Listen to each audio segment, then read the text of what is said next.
Mega TV நேயர்களுக்கு அன்பு வணக்கம். மகளிர் நலம், பெண்களுக்கான பல பிரச்சனைகளை பற்றி பார்த்துட்டு இருக்கோம். இன்று பெண்கள் தெரிந்து கொள்ள வேண்டிய ஒரு முக்கியமான விஷயம், பெண்ணாக பிறந்ததினால் ஏற்படும் பெண்ணுக்கு எதிரான வன்முறை, அதாவது வயலன்ஸ் அகெயின்ஸ்ட் விமென். அதே மாதிரி பெண் குழந்தைகள், கேர்ள் சில்ட்ரன், இன்றும் பெண் குழந்தைகளுக்கு எதிரான பெண்கள் என்ற காரணத்தினால, ஆண் பெண் என்ற பாலினத்தில் உள்ள மாறுபாடுகள்னால பெண்கள் எதிர்நோக்கும் வன்முறைகள் அதிகம். இது இன்றைக்கும் உலக அளவில் இது ஒத்துக்கொள்ளப்பட்ட விஷயம். பெண்கள் என்ற காரணத்தினால பெண்கள் எதிர்நோக்கும் வன்முறைகள் அதிகம். அது பெண் குழந்தைகளாக இருந்தாலும் சரி, வளர்ந்த பெரிய பெண்களாக இருந்தாலும் சரி. இன்றும் உலக அளவில் WHO சொன்ன விஷயமே 5இல் ஒரு பெண் ஒரு வாழ்நாள் முழுவதும் ஏதாவது ஒரு காரணத்தினால, எதிர்பாலினத்தினால, பெண்கள் என்ற காரணத்தினால பலவிதமான வன்முறைகளுக்கு ஈடுபடுறாங்க என்பது ஒரு அதிர்ச்சிகரமான தகவல். இன்றைக்கும் பார்த்துட்டிங்கன்னா, அந்த எதிர் பாலினம் அப்படிங்கிறது ஒன்று அவங்க கணவராக இருக்கலாம், இல்லை அப்பாவாக இருக்கலாம், இல்லை அண்ணனாக இருக்கலாம், சகோதரனாக இருக்கலாம், நெய்பராக இருக்கலாம், இல்லை சொந்தங்களாக இருக்கலாம், உற்றார் உறவினராக இருக்கலாம், இல்லை எதிர்மறையான யாரும் அறியாத ஆண்களாக இருக்கலாம். ஸோ ஒரு ஆண் பாலினம் பெண்கள் என்ற பாலினத்தினால அவர்களுக்கு எதிரான வன்முறை தான் பெண்களுக்கு எதிரான வன்முறை. இன்றைக்கும் இந்த பெண்களுக்கு எதிரான வன்முறை என்பது ஹியூமன் ரைட்ஸ், அதாவது மனித குலத்திற்கு ஏற்ற ஒரு எதிராக நமக்கு அவர்களுடைய உரிமைக்கு எதிரான ஒரு விஷயமாக கருதணும். ஏன்னா இந்த காலத்தில் மனித உரிமைகளை பற்றி எல்லா இடமும் ஈக்குவலாக பேசிகிட்டு இருக்கும் பொழுது, பெண்கள் என்ற காரணத்தினால பெண்ணுக்கு எதிரான வன்முறை இருக்கக்கூடாது. இதை பற்றி இன்றைக்கி நம்ம ஏன் இவ்வளோ பேசுகிறோம் அப்படின்னா, டிசம்பர் 17 12 ஆண்டுக்கு முன்பு நம்ம நாட்டு இந்திய தேசத்தில் நிர்பயா என்ற பெண் ஒரு பாலியல் வன்கொடுமைக்கு ஈடுபடுத்தப்பட்டு கொலை செய்யப்பட்டாங்க. டிசம்பர் 17ஆம் தேதி இந்த நிகழ்வான அந்த பெண்ணோட தாய் சொல்லியிருக்காங்க, என் பெண் இந்த பாலியல் வன்கொடுமையினால் இறந்து 12 வருடம் ஆச்சு. இதுக்கு அடுத்தபடியாக 2013 பல சட்டங்கள், பெண்களுக்கு எதிரான வன்முறைக்கு எதிரான சட்டங்கள், டொமஸ்டிக் வயலன்ஸ், ரேப்க்கு அகெயின்ஸ்டான கிரிமினல் ஆக்ட், கிரிமினல் ஆஃபென்சஸ், எல்லா விதமான சட்டங்களும் நம்ம நாட்டில் பல விதத்தில் உருவாக்கப்பட்டாலும் இன்றும் பெண்களுக்கோ பெண் குழந்தைகளுக்கோ பாதுகாப்பான சமுதாயம் இல்லை அப்படிங்கிறது அவங்க சொல்வது ரொம்ப வருத்தமான விஷயம். ஒரு பெண் இறந்து 12 வருடமாகி இதை பற்றி பலவிதமான விழிப்புணர்வுகள், பலவிதமான மாற்றங்கள், சட்டத்திட்டங்களில் மற்றும் கடுமையான தண்டனைகள், இவை எல்லாம் வைத்தும் கூட இன்றும் பெண்கள் இந்த சூழ்நிலையில் தான் இருக்கிறாங்க என்பது ரொம்ப வருந்தத்தக்க விஷயம். குறிப்பாக பார்த்துட்டிங்கன்னா, இன்றைக்கி உலகளவில் குளோபலாக பார்த்தா, குளோபலாக பெண்களுக்கு எதிரான ஒரு வன்முறை இருக்குது, இல்லைன்னு சொல்லலை. ஆனால் நம்மளுடைய தெற்காசிய நாடுகள், அதாவது சவுத் ஈஸ்ட் ஏஷியன் கண்ட்ரீஸில், குறிப்பாக நம்ம இந்தியா போன்ற நாடுகளில் தான் இது ரொம்ப அதிகமாக இருக்குது. பெண் என்ற காரணத்தினால அவங்களுடைய மனித உரிமையை மீறப்பட்டு அதனால் இந்த பெண்கள் எதிர்நோக்கிற பிரச்சனைகள் அதிகம். ஸோ எப்போ ஒரு பெண்ணுக்கு எதிரான வன்முறைன்னு சொல்கிறோம், இந்த பெண்ணுக்கு எதிரான வன்முறை அவர்களுடைய உடல், மன ஆரோக்கியம் மற்றும் அவங்களுடைய பாலியல், ரீப்ரொடக்டிவ் ஹெல்த், மனதளவில் உள்ளது, சோஷியல் ரிலேட்டட், இது பிரச்சனையை உருவாக்கி அதனால் பாதிப்பு ஏற்பட்டு, இது ஒன்று அந்த பெண் இறக்கதோ இல்லை இதனால் ஏற்படுற மன உளைச்சலில் பாதிக்கப்பட்டு எல்லா விதமான உடல் மன ஆரோக்கிய கேடு நிகழ்விக்கிற எந்த ஒரு விஷயமும் பெண்ணுக்கு எதிரான வயலன்ஸ் தான். இன்றைக்கி நம்ம நாட்டில் ரொம்ப வருந்தத்தக்க விஷயம் என்ன, இன்றைக்கி பார்த்திங்கன்னா இந்த ஜெண்டர் பேஸ்டு விஷயங்களோட வெளிப்பாடு தான் இன்றைக்கி ஆண் பெண்ணுடைய சதவீதம் பார்த்திங்கன்னா 100 ஆணுக்கு 922 பெண்கள் தான் இருக்காங்க. இது எவ்வளோ ஒரு பயங்கரமான விஷயம். இந்த வன்கொடுமை எங்கே ஆரம்பிக்கிறது? ஒரு தாயின் வயிற்றில் பெண் கரு என்ற ஒரே காரணத்தினால அந்த கருவை கலைக்கும் பெண்கள், தம்பதியினர், பெண்ணுக்கு எதிரான முதல் வன்முறை ஆரம்பிக்கிறது. கருவிலிருந்து ஆரம்பித்து அந்த பெண் இறக்கும் வரை ஏதாவது ஒரு காலகட்டத்தில் அந்த பெண்ணானவள் இந்த வன்கொடுமைக்கு ஆளாகப்பட்டு, பெண்ணென்ற காரணத்தினால ரொம்ப கொடுமைக்கு ஆளாக்கப்படுறது ரொம்ப ரொம்ப ரொம்ப வருந்தத்தக்க விஷயம். தற்காலத்தில் இம்ப்ரூவ் ஆகி இருக்கிற டெக்னாலஜி மற்றும் மனித நல மேம்பாடு, இதிலெல்லாம் பார்க்கும்பொழுது இந்த மாதிரியான ஜெண்டர் பேஸ்ட் வயலன்ஸ் என்பது முக்கியமாக மாற வேண்டும். முக்கியமாக ஆண் பெண் என்ற பாகுபாடு, இந்த வகையான வன்முறைக்கு தூண்டுதல் என்ற நிலை மாறி இருவரும் ஒரு மனித உரிமை நேசத்தோடு, மனிதாபிமானத்தோடு, பெண்ணென்ற காரணத்தினால வன்முறை எதுவும் நிகழாத நிலை வர வேண்டும். இதுதான் முக்கியமான ஒன்று. அந்த நாளில் தான் இந்த உலகமெங்கும் உள்ள தேவையில்லாத கற்பிடிப்புகள், தேவையில்லாத வன்கொடுமைகள், தேவையில்லாத சிசுவதை, தேவையில்லாத உயிரிழப்பு, தற்கொலை, கொலை, பெண்ணென்ற காரணத்தினால டவுரி டெத்து, டொமஸ்டிக் வயலன்ஸில் ஏற்படுற டெத்து மற்றும் பெண்களுக்கான ஹானர் கில்லிங், திருமண உறவுகளில் ஏற்படுற விஷயங்கள், டொமஸ்டிக், இது எல்லாமே மாறப்பட வேண்டும். இதுதான் முக்கியமான விழிப்புணர்வு. இன்று இந்த நாளில் டெல்லியில் ஏற்பட்ட அந்த கேங் ரேப் 12 வருடத்துக்கு முன்பு நடந்த அந்த நிர்பயா நிகழ்வுகளை நம்ம மனசு கவலையோடு பார்க்குற ஒரு விஷயம். இந்த மாதிரி நிகழ்வுகளை பேசும்போதே நமக்கு எண்ணும் போதே கவலையாக இருக்குது. ஆனால் இதனால் எவ்வளோ பாதிப்பு இருக்கிறதுங்கிறது ரொம்ப ரொம்ப ரொம்ப ரொம்ப வருந்தத்தக்க விஷயம். இன்றைக்கும் நம்ம குறிப்பாக நம்ம இந்திய தேசத்தில் இந்த வன்முறை அதிகமாக ஏற்படுகிறது. கிட்டத்தட்ட 56 முதல் 58% பெண்கள் ஒவ்வொரு நாளும் ஏதாவது ஒரு காரணத்தினால பிரச்சனைகளுக்கு எதிர்நோக்குகிறார்கள். பெண் என்ற காரணத்தினால், அது அவங்க வேலை பார்க்கும் இடங்களிலோ இல்லை வீடுகளிலோ இல்லை அவங்களுடைய படிக்கிற ஸ்தலங்களிலோ இல்லை அவங்களுடைய இருக்கிற இடங்களிலோ இந்த மாதிரியான வன்கொடுமைக்கு ஈடுபடுத்துவது என்பது ரொம்ப ரொம்ப வருந்தத்தக்க விஷயம். ஸோ பெண்களானவர்களுக்கு இந்த வன்கொடுமை நிகழாமல் இருப்பதற்கு கண்டிப்பாக தடை செய்ய வேண்டும். ஏன்னா இன்றைக்கி முதல்ல இதை பற்றி ஒரு விழிப்புணர்வு எப்படி வந்துச்சுன்னா, ரீப்ரொடக்டிவ் ஹெல்த் தான். ஒரு பெண்ணுன்றதுனால அவங்க வந்து தன்னோட கர்ப்பத்தை தடுக்கும் முறைகள், கான்ட்ராசெப்ஷன், இது தனக்கு உரிமை வேண்டும் அப்படின்றத முதல்ல ஆரம்பித்தாங்க. ஏன்னா பெண்ணானவள் தன்னுடைய கர்ப்பத்தை தான் தான் உறுதி செய்யணும். யாரோ ஒருத்தங்க நீ குழந்தை பெற்றுக்கலாம், நீ இன்னைக்கு எத்தனை குழந்தை பெற்று கொடுக்கணும் அப்படின்ற கணவனோ உற்றார் உறவினருடைய நிர்பந்தம் இல்லாமல் தன்னுடைய குழந்தை பேருங்கிற தன் கையில் அப்படிங்கிறது ஒரு பெண்ணுக்கு வெளியான முதல் முக்கியமான உரிமை மீறுதல். ஸோ முதல்ல இந்த மாதிரி கருக்கலைப்பு, குழந்தை பேர், இந்த மாதிரி விஷயங்கள் தான் இந்த பிரச்சனைகளே அதிகமாக எண்ணப்பட்டது.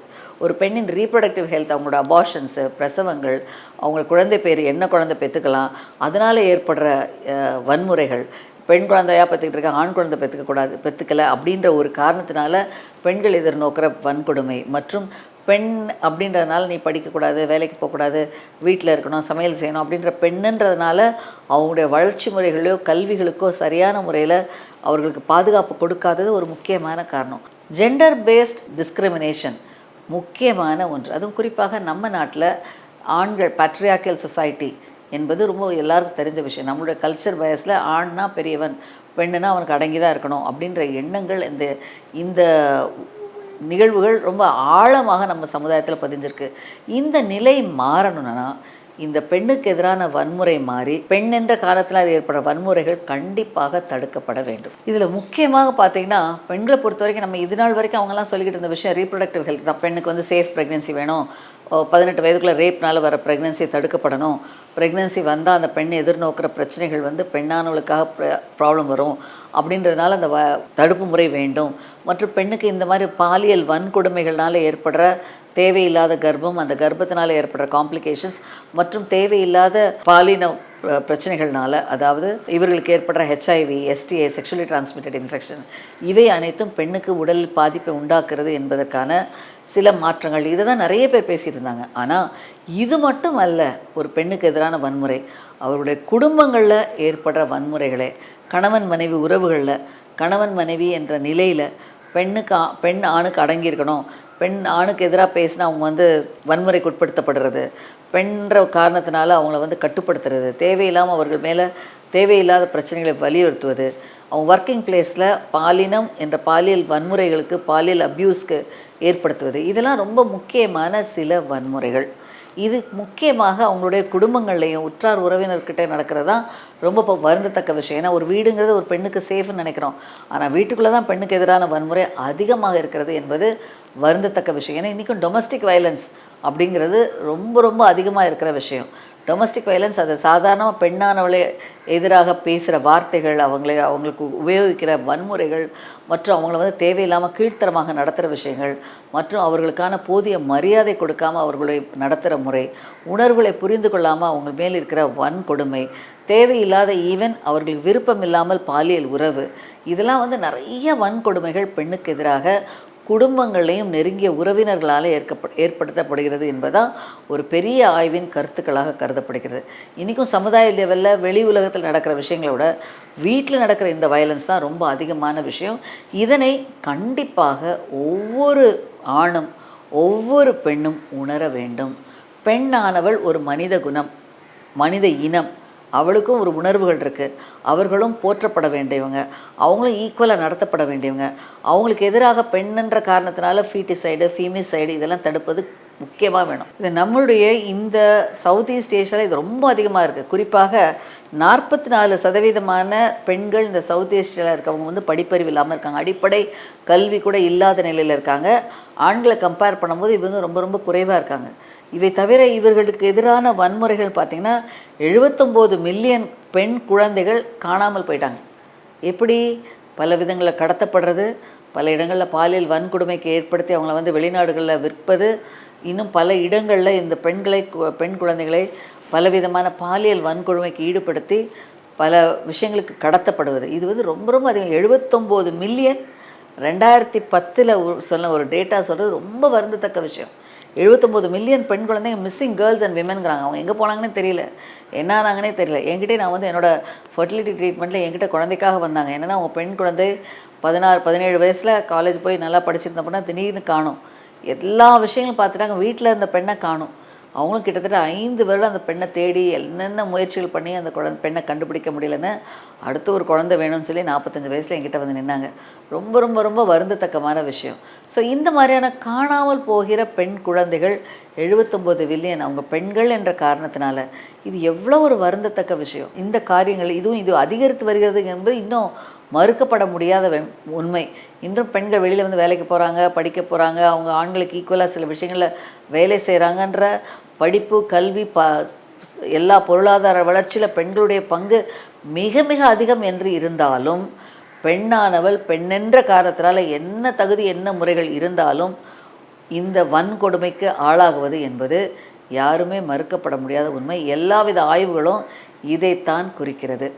ஸோ இதை தடுப்பதற்கு வழி என்ன? இது ஏன் ஏற்படுகிறது அப்படின்னு பார்த்தோன்னா, பல நேரங்களில் நம்மளுடைய சமுதாய வழிமுறைகளும், நம்ம கல்ச்சர் என்ற சொல்கிற விதத்தில் நம்ம நடந்துக்கிற முறைகளும், நம்மளுடைய ஃபேமிலி கோர் வேல்யூ அப்படின்ற தேவையில்லாத சில நிர்பந்தங்களை பெண்கள் மேல் திணிப்பதும், முக்கியமாக பெண்ணாக இப்படி தான் இருக்கணும் அப்படின்ற வழிமுறைகள், பல காலங்கள் சொன்ன முறைகள் இப்படி தான் இருக்கணும் அப்படின்ற ஜெண்டர் பேஸ்ட் சில பயஸ், இவை அனைத்தும் தான் முக்கியமான காரணம். அதனால தான் இன்றைக்கி பார்த்திங்கன்னா பெண்கள் வந்து ஈக்குவலான வேலை பார்த்தா கூட சம்பளம் குறைவாக இருக்குது பெண்களுக்கு.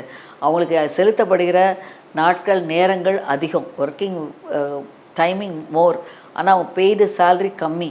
இன்றைக்கி எந்தவித ஒரு சட்டங்கள்லேயும் பெரிய பெரிய பதவிகள்லையும் பொசிஷன்ஸ்லேயும் பெண்களுக்கு ஈக்குவலான பொசிஷன்ஸ் கொடுக்குறதில்ல. இன்றைக்கி நம்ம சட்டசபைகள்லையும் கூட பெண்களுக்கான நிலைமை இன்னும் 33% தான் இருக்குது.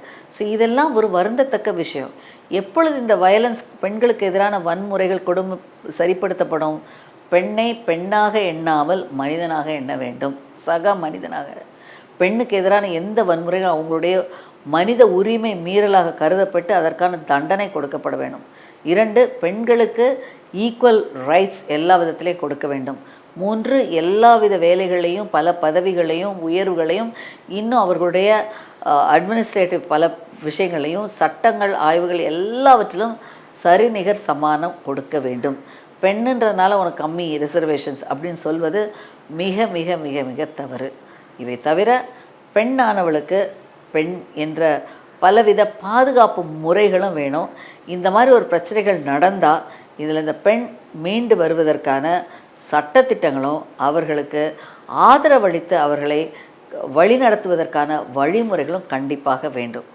இன்றும் நம்ம நாட்டில் இந்த சட்டம் சீராகவில்லை, இன்னும் பெண்ணுக்கு எதிரான வன்முறை குறையவில்லை என்பது வருந்தத்தக்க விஷயம்.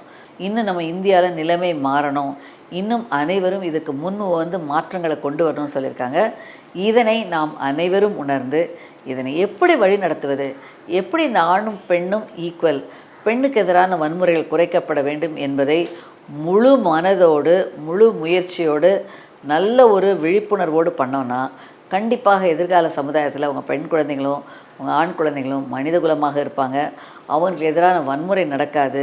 வன்முறை இல்லாத ஒரு சமுதாயம் இருந்தால் அது ஒரு அன்பான சமுதாயமாக இருக்கும். இதுதான் பலரும் எதிர்நோக்கிற ஒரு எதிர்கால இந்தியாவாக உருவாகும்.